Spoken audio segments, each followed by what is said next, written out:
The grand deliberation chamber smelled like recycled air and old arguments.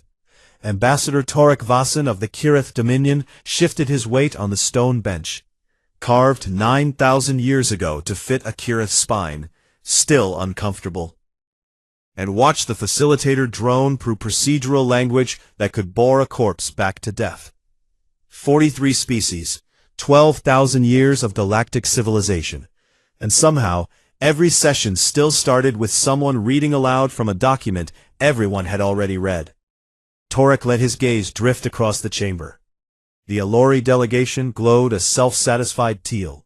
The Dravesh sat in their sealed atmosphere pods, their translator units humming like broken refrigerators. The minor species filled the upper tiers.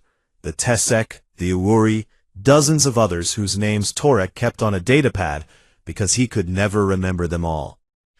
And then there were the humans. They sat in the mid-tier section, right where they'd been assigned 40 years ago when they first joined the Concord. Not the upper galleries with the minor species, not the lower floor with the elders, the middle. A polite, non-committal middle that said, "You're here, but let's not get carried away." Torek had always liked the humans, in the way one likes a neighbor's well-behaved pet. They showed up on time. They volunteered for things no other species wanted to do. Border patrols, medical missions, infrastructure surveys in dead-end systems. They smiled too much and apologized when they hadn't done anything wrong. Eager, earnest, a little exhausting. But today, something was off. It was like hearing a familiar song played in a slightly wrong key. The human delegation was present, seated, dressed in their usual dark formal wear. But the energy had changed. Their lead ambassador, Helena Vasquez, sat with her hands folded on the desk in front of her. No datapad, no notes, no coffee. And humans always had coffee.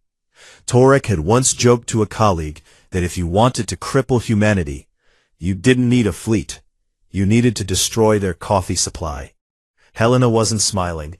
She hadn't smiled in 3 sessions, Torek realized. He'd noticed and filed it under "not my concern." The junior human staffers, usually the loudest networkers at every reception, shaking hands with anything that had hands to shake, were quiet, still. Some of them had cleared personal items from their desks. Small things. A photograph here, a pen holder there. Torek noticed this the way a lizard notices a shift in air pressure. With instinct, the facilitator called the vote on Resolution 1-1447.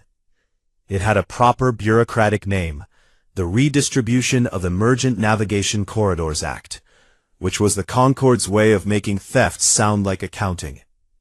The resolution would transfer control of 17 FTL pathways built by human engineers, funded by human resources, and maintained by human crews to a joint oversight body controlled by the 3 elder species. The justification was standard. Humans were an emergent civilization, and critical infrastructure required established stewardship. It was, in plain language, a mugging dressed in a policy brief. Torek voted yes. He didn't feel great about it. He also didn't feel terrible. The humans had built impressive things, certainly, but the galaxy ran on hierarchy, and hierarchy meant the elder species managed the important systems. That was how it worked. That was how it had always worked. The humans understood this. They had to. The vote passed 34-9. The humans voted against. So did the Tesek, and a handful of other minor species who ran their trade through human-built corridors.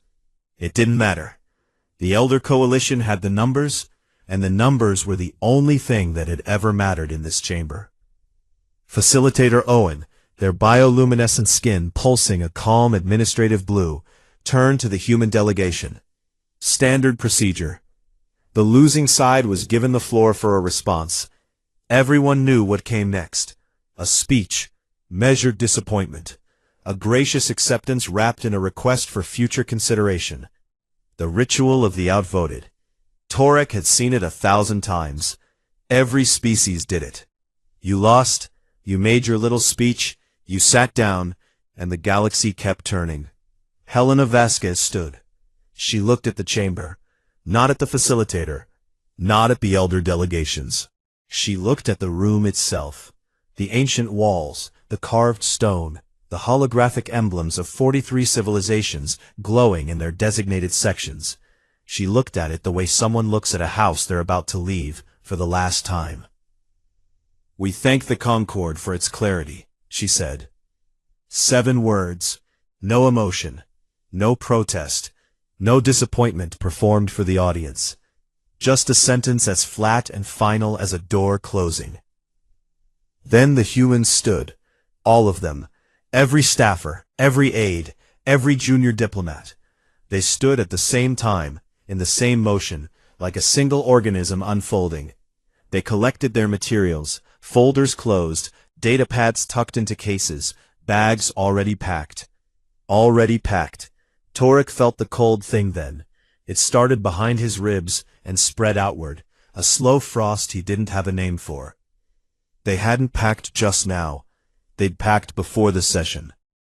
They had known how this would end, and they had prepared not to argue about it, but to leave. The human delegation walked toward the chamber doors. Not fast, not slow, not angry. The way people walk through an airport when their flight is confirmed, and there is nothing left to do but go. No one stopped them. That was the strangest part. 43 species in that room, thousands of diplomatic staff in the halls beyond, and not a single voice called out. Not because they didn't care, because they didn't understand. This didn't happen. Species didn't leave the Concord. The Concord was galactic civilization. Leaving wasn't a political act.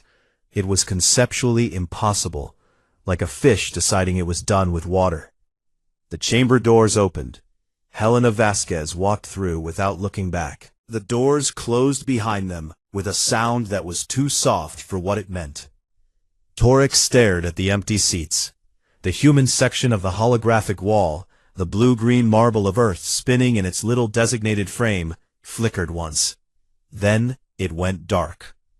The silence in the chamber was not the silence of shock. It was the silence of a room full of people who had not yet realized what had happened to them. Like the moment after an earthquake, before anyone checks if the building is still standing. Facilitator Owen's skin cycled through 3 colors in rapid succession: confusion, alarm, and something Torek had never seen on an Alori before. Something that looked a lot like fear. "We will take a brief recess," Owen said. Torek didn't move. He sat in his ancient stone seat and looked at the empty desks where the humans had been. Small metal plates, standard issue, with Earth, United Nations delegation etched in Concord standard. The nameplates were still warm from their hands.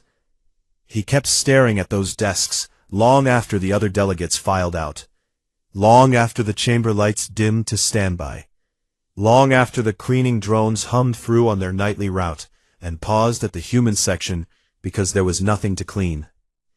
Torek Vassin sat in the empty chamber and tried to name the cold thing behind his ribs. It wasn't anger. It wasn't confusion. It was the feeling of standing in a building and hearing for the first time the sound of load-bearing walls beginning to crack. 48 hours after the humans walked out, Facilitator Owen of the Alori Collective floated in the center of their private chamber and told themselves that everything was fine. The humans would come back. They always came back. They were young, emotional, prone to dramatic gestures that looked impressive but lacked follow-through. This was a tantrum, a negotiation tactic. Within a week, Helena Vasquez would send a message requesting a meeting, and the Concord would graciously allow the humans to return with some minor concession that would let everyone save face. Owen had seen this before. Except they hadn't. Not once in 12,000 years of Concord history had an entire delegation walked out. Species had threatened to leave. Species had boycotted individual votes. One species, the Vren, had recalled their ambassador for 2 months in a dispute over mining rights 3 centuries ago. But a full withdrawal, with packed bags and a dark emblem wall? Never. Owen's skin pulsed an involuntary amber. They forced it back to neutral blue and opened their morning briefings. The first message was from the human embassy on the spire. Or rather, it was about the human embassy, because the embassy itself had gone dark. Sealed doors, communication channels closed. The staff, all 46 of them, had retreated inside within an hour of the walkout. Security scans showed they were still in there, alive, just silent. The second message was from Concord Administrative Services. It was flagged routine. It was not routine. Overnight, the Concord's automated systems had received 163 formal notifications from Earth's government. Not declarations, not protests, paperwork, the quiet kind. Termination of bilateral research agreements, withdrawal from joint scientific missions, cancellation of personnel exchanges, recall of human medical staff from 14 off-world postings. Owen read the list twice, then a third time. The medical recalls alone covered 6 Kireth border colonies, 2 Aloy research stations, and a Dravesh habitat ring. The humans had been running plague treatment programs on the Kireth borders for 6 years, free of charge. They had been staffing an Aloy deep space observatory because the collective's own scientists found the posting too remote. They had been maintaining water purification systems on 3 Dravesh colonies that the Communion had simply never gotten around to fixing. Owen had not known about the water purification systems. Owen suspected the Dravesh hadn't either. The third message was from the Kireth Dominion's health ministry, and it was not calm. The human medical teams on the border colonies had begun packing. The Kireth officials on site were asking what was happening. No one had thought to. Owen closed the message and floated in silence for a long moment. The emergency session convened at midday. The Elder Coalition filled the lower floor. The minor species sat in the upper tiers, quieter than usual. The human section remained dark. Ambassador Torek Vasin of the Kireth arrived looking like he hadn't slept. His scales had the dull, grayish tone they got when a Kireth was under stress. He took his seat without greeting anyone. The Dravesh ambassador, a being named Counselor Hosh, spoke first. His translated voice came through with the usual mechanical flatness, but his words carried the particular confidence of someone who had never been wrong about anything and saw no reason to start now. The humans are posturing, Hosh said. They depend on Concord trade networks for 60% of their external commerce. They cannot sustain independence. Within 30 days, economic pressure will bring them to the table. I recommend we do nothing and allow reality to correct their behavior. Several delegates murmured agreement. Owen watched the room and said nothing. A Tessic delegate in the upper tier raised a manipulator arm. The Tessic were small, 6-limbed, and easy to overlook, which was, Owen reflected, probably why they got along so well with the humans. Facilitator, the Tessic said, our Commerce Office has received a trade proposal from Earth's government, directly, not through Concord channels. They are offering us preferential tariff rates on 3 categories of goods we currently import through Kireth intermediaries. The murmuring stopped. When did this proposal arrive? Owen asked. 6 months ago, the Tessic said. We were not sure what to make of it at the time. We are beginning to understand. 6 months.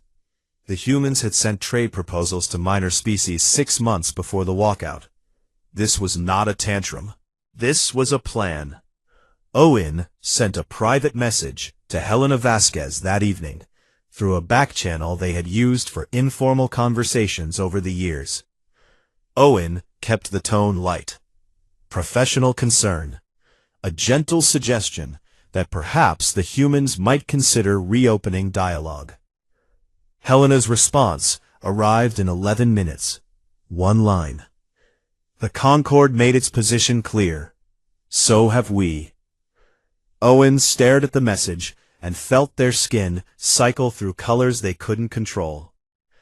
They closed the display and called for the intelligence briefing they'd been putting off. The briefing was delivered by a Kiraith military analyst who spoke in the clipped, precise tone of someone delivering very bad news in very organized sentences. Human fleet movements had been detected across multiple sectors. Not aggressive positioning, not the massing of warships at borders that would signal a threat. The opposite. The humans were pulling back. Every ship assigned to joint patrol duties, every vessel supporting Concord peacekeeping operations, every human military asset operating in shared space was moving toward human-controlled territory. 12 systems along the Kirith-Alori border that human ships had been quietly patrolling, voluntarily without formal agreement, simply because someone needed to and no one else had bothered, were now unguarded. Those systems sat on a corridor that pirates and smugglers had used for centuries. The humans had kept it clean for the last 15 years. No one had asked them to. No one had thanked them for it. And now, no one was doing it. How long before piracy resumes in those corridors? Torek asked. It already has, the analyst said. We lost contact with a Kirith merchant convoy 6 hours ago. The room went very still. Counselor Hash broke the silence. This is coercion. They are deliberately creating a security vacuum to force our hand. Torek turned to look at Hash with an expression Owen had never seen on the old Kirith diplomat's face. It was not anger. It was something tired and sharp at the same time. They're not creating a vacuum, Counselor, Torek said. They're leaving one. There's a difference. They were filling a hole that we never acknowledged existed. Now they've stopped. That's not coercion. That's what happens when someone puts down a weight they were carrying for free. Hash said nothing. The Auri delegation withdrew from the Concord the next morning. Their statement was 4 words long. We thank the Concord. By afternoon, the Falami followed. Same words. Helena's words, spreading through the galaxy like a quiet infection. Owen floated alone in their chamber that night, skin cycling through colors they had given up trying to control. On the display in front of them, a map of galactic infrastructure glowed in the dark. Every system, every trade route, every station, every medical outpost, every patrol corridor where humans had contributed resources, labor, expertise, or simple warm body presence was highlighted in red. Owen had expected a few scattered dots, peripheral contributions, the kind of minor support work that a young species did to earn goodwill. The map was drowning in red. It covered the Kirith borders. It threaded through Alori research networks. It wrapped around Dravesh colonies. It connected minor species who had no direct links to each other except through human-maintained routes. It was everywhere, in everything, so woven into the fabric of galactic civilization that removing it wasn't like pulling a thread. It was like pulling a spine. Owen dimmed the display, floated in darkness. The humans had not been a junior member of the Concord. They had not been an eager young species trying to earn a seat at the table.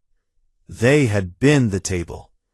And the elder species had voted to saw off its legs. Fleet Marshal Draven Coe stood on the command deck of the carrier, Endurance, and watched the stars through the observation window with the calm of a man who had been expecting this morning for 2 years. The Endurance was not a warship, despite what the Concord's intelligence services would probably assume. It was a logistics vessel, the largest humanity had ever built, designed to move supplies, personnel, and equipment across distances that would have made the elder species sweat. It was not elegant. It was not impressive to look at. It was a box with engines, built to do a job. Draven liked things that were built to do a job. His communicator chimed.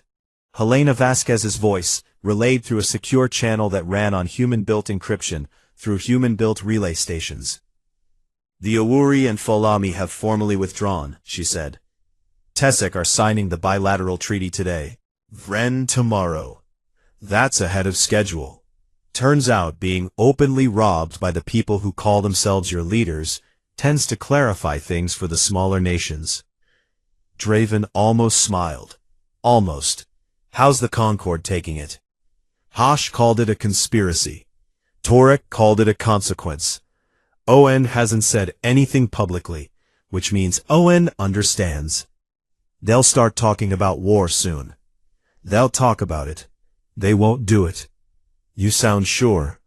I am sure. He was sure because he had spent 30 years in Earth's military and had studied every species the galaxy had to offer.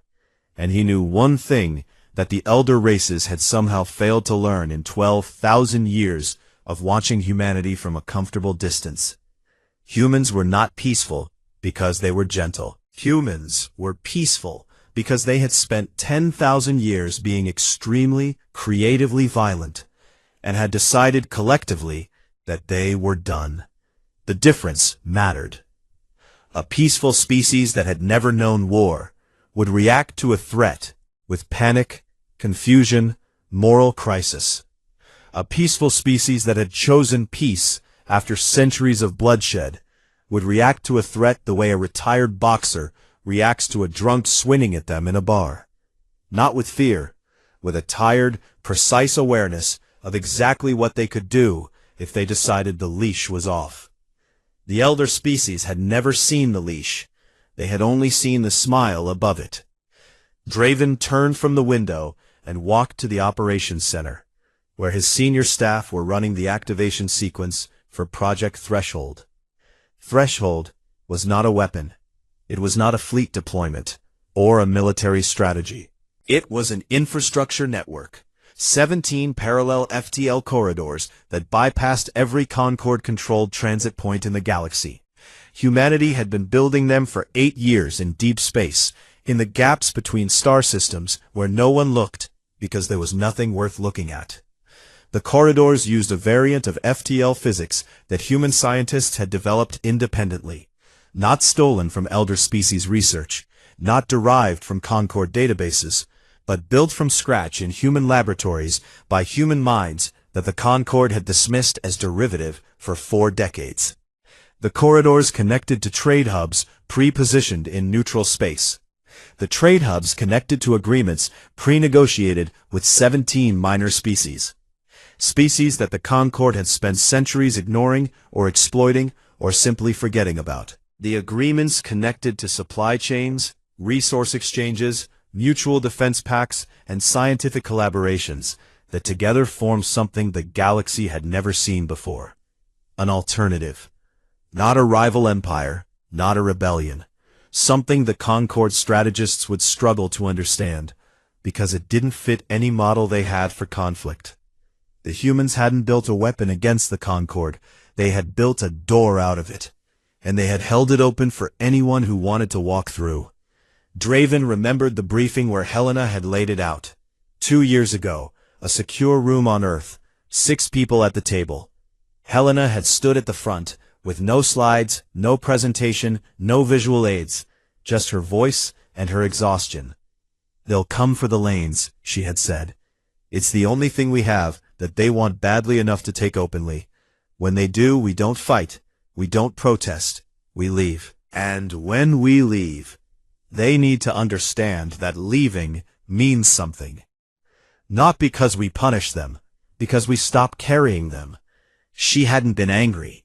That was the thing Draven remembered most. Helena Vasquez had spent 22 years as a diplomat in the Concord. She had believed in it.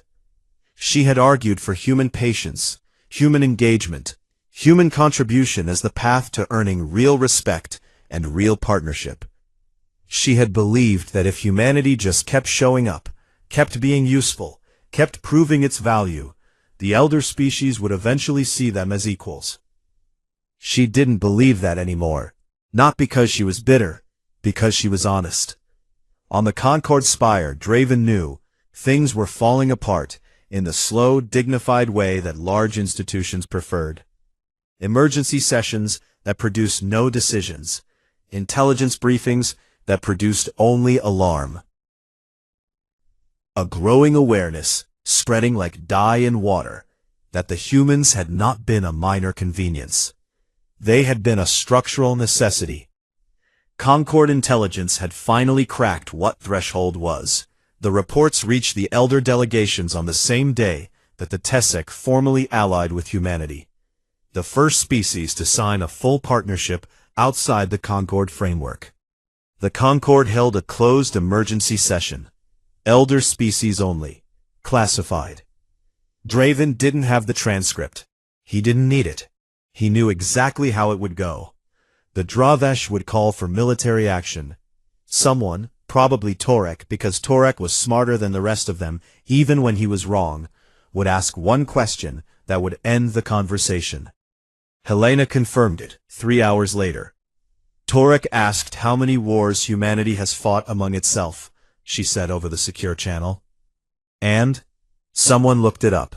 The room went quiet. The Dravesh have fought 4 wars in their entire history. The Kireth, 6. The Alori, none. They outsource their fighting. Humanity's count is in the thousands, and those wars produce the exact kind of military experience and institutional knowledge that you do not want to test unless you are very, very certain of the outcome. The war proposal? Dead on arrival. Draven closed the channel and walked back to the observation deck. Through the window, he watched the first human trade convoy move through Threshold Corridor 7, a chain of cargo vessels and escort ships gliding along a route that no elder species controlled, no Concord authority governed, no ancient institution could tax, or block, or redistribute. A new road, built not in defiance, but in necessity. Not to destroy the old world, but to survive without it. Other convoys were already forming. The Tessec had 3 ships loaded with rare minerals heading for the Threshold hub at Oryx Point. The Awuri were sending agricultural transports. The Folami had committed their entire merchant fleet. 22 species and counting, all choosing a door the humans had built, because the house they'd been living in had locks on every room, and someone else held all the keys. Draven stood at the window and breathed. He didn't smile. He didn't celebrate. He felt what he always felt at the end of a long operation. Not triumph, but a slow unclenching. A release of pressure that had been building for so long, he'd forgotten what it felt like to stand up straight without it. 40 years of patience. 40 years of smiling at insults and volunteering for thankless work and being called emergent by species who couldn't fix their own water systems. 40 years of Helena and diplomats like her saying, "Not yet, not yet. They'll come around. Just give it time." Time was up. Behind him, the operations center hummed with activity. Ahead of him, the convoy lights dotted the darkness, like a new constellation being written in real time. Draven exhaled. It felt like putting down something very heavy that he had been carrying for a very long time, and that no one had ever asked him to carry, and that no one had ever noticed he was holding. 6 weeks after the humans left, the plague came back. Torek Vassin read the casualty reports on his datapad during the morning transit to the Concord Spire, and the numbers sat in his stomach like stones. 47 dead on Kirith Colony Vesca 3, 112 on Vesca 7, 300 on the orbital habitat above Vesca Prime, where the human medical team had operated a treatment center out of a converted cargo bay for 6 years. The cargo bay was empty now. The human doctors were gone. They had packed their equipment, transferred their patient files to the Kirith Health Ministry, and left on a transport ship 11 days after the walkout. They had been professional about it. They had offered a 60-day transition period. The Kirith Health Ministry, confident that the situation was manageable, had declined. The situation was not manageable. Kirith medicine could treat the plague. That was true. What Kirith medicine could not do was treat it at the scale the humans had managed, with the speed the humans had managed, using the field hospital methods the humans had invented during centuries of fighting diseases on their own chaotic, overcrowded, war-scarred planet. The humans had not been doing anything miraculous. They had been doing something worse, something so competent and so quiet that no one had noticed it was happening until it stopped. Torek closed the casualty report and stared at the wall of the transit car. A Kirith child was playing a game on a handheld device in the seat across from him. The child was making small, happy sounds. Torek watched the child's claws tap the screen and thought about the children on Vesca 3, and did not think about what he had voted for 6 weeks ago. He thought about it anyway. The Concord was still functioning. Technically, sessions were held, votes were taken, resolutions were passed, but the machinery was grinding in ways that produced sparks instead of motion. 3 more species had withdrawn in the past 2 weeks. Their statements were variations on the same theme, 4 words that had become the most dangerous sentence in the galaxy. We thank the Concord. Helena Vasquez's words, spreading, multiplying, each repetition a small, precise cut. The Dravesh communion was hemorrhaging money. Their economy, it turned out, had been running on tariffs collected from human trade routes. Tariffs the humans had paid without complaint for decades, because the cost of arguing was higher than the cost of paying. Without the routes, without the trade, without the quiet subsidy of human commerce flowing through Dravesh-controlled waypoints, the communion's budget had a hole in it the size of a small moon. Councillor Hosh had not attended sessions in 8 days. Rumor said he was in meetings with communion financial ministers.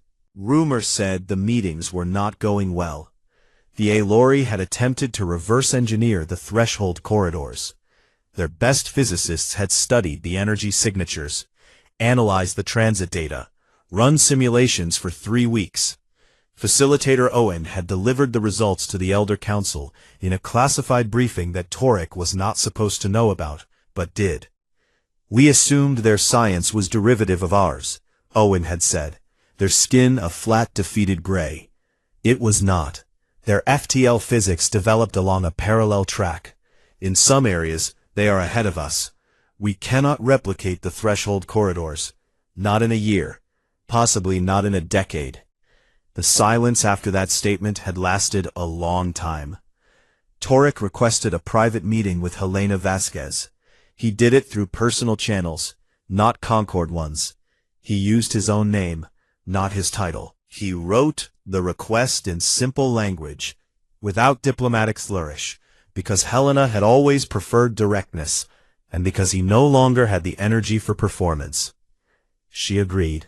She named the place, a small station at the edge of human space called Meridian Point, neutral ground, a trading post that served both Concord and non-Concord species. Torek took a personal transport. He did not tell the Concord he was going. The station was clean, modern, and efficient in the way human-built things tended to be. No ornamentation, no history carved into the walls, just good lighting and surfaces that worked. Torek found Helena in a small meeting room with a view of open space. She stood when he entered. She looked the same. That was the thing that unsettled him. He had expected something, anger, weariness, the visible weight of what she'd done. But Helena Vasquez looked like a woman who had finished a long project and was already working on the next one. She was calm, the way people are calm when the hardest decision is behind them. Torek, she said, not ambassador, his name, Helena. They sat across from each other. No aides, no translators. They spoke in Concord Standard, which Helena spoke flawlessly, because she had spent 22 years learning to live inside a system that had never planned to let her belong. Your border colonies, Torek said. He had not planned to start with this, but it came out anyway. Our people are dying. I know, Helena said. I'm sorry about that. The transition should have been longer. Your health ministry made a mistake. You could send the doctors back. I could ask. They might volunteer. Humans are like that. She paused. But that's not why you're here. No, it wasn't. What would it take, Torek said, to bring you back? Helena looked at him, not through him, not past him, at him. The way you look at someone you respect enough to give a real answer to, instead of a diplomatic one. Back to what? She said. The Concord, The chamber. Your seats are still there. The emblem can be reactivated. We could repeal the resolution. I have the votes. Not enough yet, but I'm close. I can get you enhanced representation. Observer status on the Elder Council. Real participation, not the performance we've been giving you. Helena listened. She did not interrupt. When he finished, she was quiet for a moment. Torek, you're asking the wrong question, she said. You're asking if we'll come back to your house. But we built our own. And the door is open. To everyone. Including you. But we're not walking back through yours. He had expected this. He had hoped for something else. The Concord could still work, he said. With reforms. With real changes. It could, she agreed. But not because we come back and prop it up. It works because you fix what's broken. That's your job. It was always your job. We just kept doing it for you because we wanted to belong. And you let us because it was free.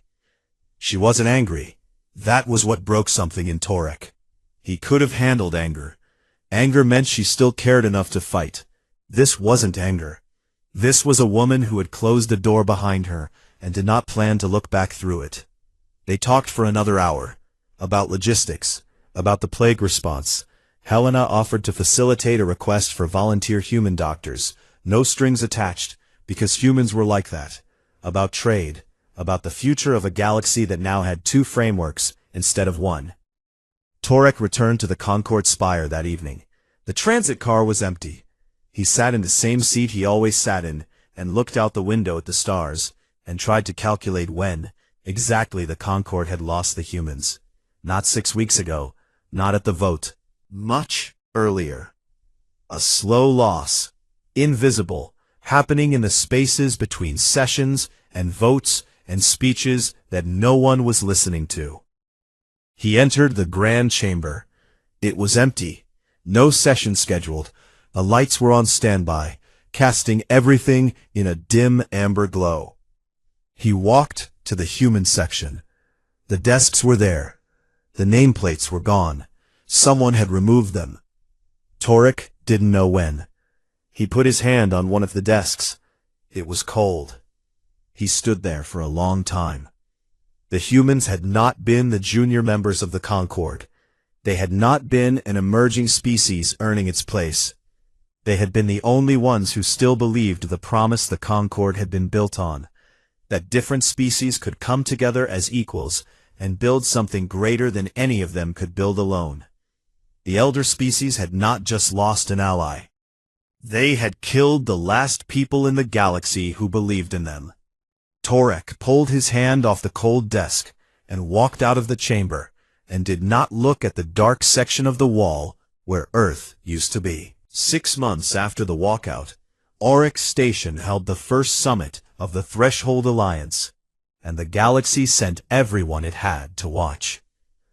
The station was a human-built megastructure anchored at a deep space crossroads, a point where 6 threshold corridors converged, like rivers meeting at a delta. It was enormous, not in the ancient ornamental way of the Concord Spire, with its carved stone and 12,000-year-old architecture designed to make visitors feel small. Oryx Station was enormous in a functional way. Clean lines, wide corridors, natural light piped through solar arrays. Gardens, actual gardens, with soil and green things growing, in the public spaces between meeting halls. It looked like a place built by people who intended to live in it, not to worship in it. 22 species had signed the Threshold Alliance Charter. The Tessic, the Uri, the Thalami, the Vren, 16 others whose names the Concord had never bothered to learn, and humanity, who had built the corridors and the station and the framework, and had then done something the elder species found deeply confusing. They had not put themselves at the top. The Alliance operated on a rotating council. Equal representation. 1 species, 1 vote. Humanity held no special authority, no elder status, no permanent seat of power. They had built the house, opened the door, and then sat down at the same table as everyone else. Torek Vassin arrived at Oryx Station, leading the Concorde's diplomatic delegation, and the irony of his position was not lost on him. 6 months ago, he had voted to strip humanity of its assets. Now, he was standing in a human-built station, wearing a visitor's badge, waiting to be received. He had fought for this mission. The Dravesh had wanted sanctions. The hardline Elori faction had wanted to declare the Alliance an illegal entity and threaten member species with expulsion from the Concorde. Torek had spent 3 months in backroom negotiations, burning political capital he'd spent decades accumulating, to convince the Elder Council that the only path forward was engagement. "We go to them," he had told the Council. "We go to them because they are not coming to us, and pretending otherwise is a luxury we can no longer afford." The Council had agreed, reluctantly. Torek suspected they agreed not because they understood, but because the economic data had become impossible to ignore. The Concorde's trade volume had dropped 18%. The Dravesh communion was in a financial crisis. Piracy in the unpatrolled border systems had tripled. 7 more species were in quiet talks with the Alliance. The Concorde was not collapsing. It was too old and too large to collapse quickly. But it was shrinking. And for an institution that had defined itself as the entirety of galactic civilization, shrinking and dying were the same thing. Helena Vasquez met Torek at the station's reception hall. She was wearing something different, not the dark formal wear of Concorde diplomacy, but a simpler outfit, lighter colors, something that looked comfortable rather than performative. She smiled when she saw him. It was a real smile. That was the worst part. "Ambassador Vassin," she said, formal, but warm. "Ambassador Vasquez." She introduced him to the Alliance Council. The Tessek delegate, a small, bright-eyed being named Pika, who barely reached Torek's knee, shook his hand with genuine enthusiasm. The Awori representative bowed in the traditional style. The Vren delegate, an insectoid whose species had been dismissed by the Concorde as pre-industrial until humans had discovered their advanced biological computing methods, clicked a greeting that Torek's translator rendered as, "Welcome to the table, friend." Friend. Not elder, not superior, not even equal in the careful, measured way the Concorde used the word. Just friend. Torek presented the Concorde's offer in the main council chamber. He had rehearsed it for weeks. Full repeal of Resolution 11447. A formal, public apology from the Elder Council. Enhanced human representation in the Concorde. A permanent seat on the Elder Council, the first ever offered to a non-elder species. Resource-sharing agreements. Joint infrastructure projects. Everything the humans should have had from the beginning. Offered now, because the alternative was watching the galaxy reorganize around a new center of gravity that the Concorde did not control. He believed in it. He meant every word. The Alliance Council listened with the respectful attention of people who had learned, through long experience, the difference between words and actions. When Torek finished, Helena thanked him and called a recess for deliberation. The debate lasted 4 hours. Torek waited in a lounge that overlooked the station's central garden. He watched a maintenance crew, human and Tessek working side by side, repair a water recycling unit. They were laughing about something. One of the humans was teaching a Tessek a card game during their break.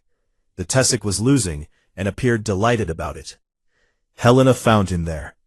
She sat down across from him. For a moment, neither of them spoke. Through the window, the maintenance crew dealt another hand. "The council is split," Helena said. "Some want to accept. The Awori are optimistic. The Vren are cautious. The Ptolemy don't trust the Concorde, and may never trust the Concorde. And the humans? The humans are split too. Some of my people want to go back. They miss the Concorde.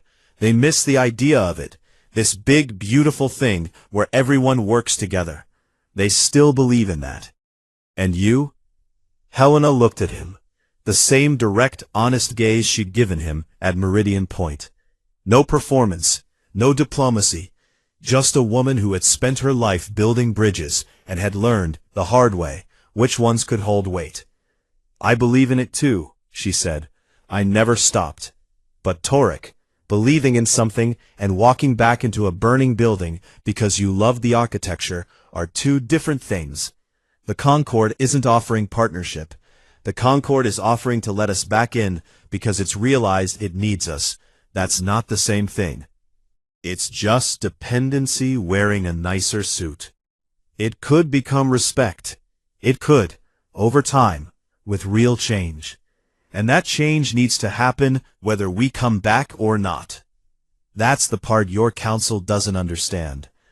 They think bringing us back fixes the problem. We were never the problem. The problem is a 12,000-year-old institution that never learned the difference between leading and taking. Torek sat with that for a while. "What will the council decide?" he asked. "Something new," Helena said. The Alliance voted unanimously. They would not rejoin the Concord. They would not submit to its authority or accept its hierarchy. But they would engage, as partners, as equals. Bilateral treaties where both sides benefited. Shared infrastructure where the terms were mutual. Joint projects where the work and the credit were distributed fairly. A new relationship, not a restored one. Side by side. Torek accepted the decision with the grace of a diplomat, and the heaviness of a man who had hoped for more and knew he had earned less. He signed the bilateral agreement in the council chamber, his name next to Helena's, the Tessek delegates, and 20 other representatives of species the Concord had spent centuries overlooking. The signing ceremony was simple. No ancient rituals, no 12,000-year-old traditions. Just people putting their names on a document and meaning it. After the ceremony, Torek walked through Oryx Station alone. He wanted to see it, not the meeting rooms and diplomatic halls, but the station itself, the gardens, the corridors, the mess halls where Alliance staff ate together, species mixed without segregation by tier or rank. A Vren clicking patiently while a human tried to learn 3 words of their language, and Uri teaching a Falami child how to fold paper into shapes. A Tessek and a human arguing about a card game with the passionate intensity of people who would be friends for decades. He stopped at an observation window. The stars were the same stars visible from the Concord spire. The same galaxy, the same ancient light. A child ran past him, human, small, maybe 5 or 6 years old, chasing a Tessek child through the corridor. Both of them were laughing, that high, uncontrolled laughter of children who have no idea that the galaxy is complicated and unfair, and full of old institutions that mistake age for wisdom. The Tessek child had something the human child wanted. A toy maybe, a treat. It didn't matter. They were running and laughing, and they were going to be fine. Torek watched them disappear around a corner, and felt something open in his chest that had been closed for 6 months. Not relief. Not victory. Possibility. He returned to the Concord spire 3 days later. He took his seat. The business of governance continued, diminished, quieter, but continuing. On the main display wall, next to the Concord's ancient emblem, there was a new icon, the Threshold Alliance sigil, a simple design, a circle of stars with an open center, adopted because a Tessek artist had drawn it on a napkin during lunch, and everyone had liked it. 2 emblems, 2 frameworks, side by side on the wall. The human section of the chamber was still dark. The desks were still empty. The nameplates were still gone. Torek looked at that dark section and did not feel the cold behind his ribs anymore. The humans hadn't come back. They had done something harder. They had built a place worth going to. And then they had left the door open. Not for the galaxy to follow them. For the galaxy to choose. Below the chamber, in the corridors of the spire, a Kirith official walked past a Tessek trade delegate, heading to a meeting, about bilateral grain shipments routed through a threshold corridor. They nodded at each other. Small, polite, new. The galaxy hadn't broken. It had grown a second spine, and for the first time in 12,000 years, it was learning to stand up straight.